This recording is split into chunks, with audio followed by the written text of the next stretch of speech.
How to send Bitcoin from Cash App to Binance. Hello everyone, welcome to our channel. Let's see how we can do it.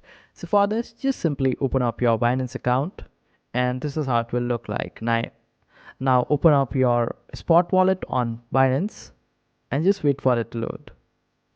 After that, click on this option of deposit.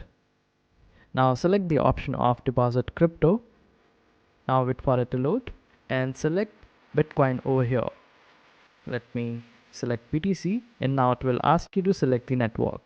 Simply click on it, then select the option of BTC. Now it will provide you the QR code and the address.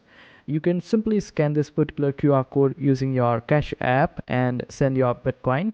And otherwise, you can just simply copy this particular address of Bitcoin and head up to your Cash App.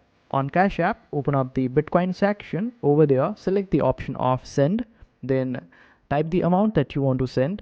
After that, in the next step, just paste the address that we just copied from Binance.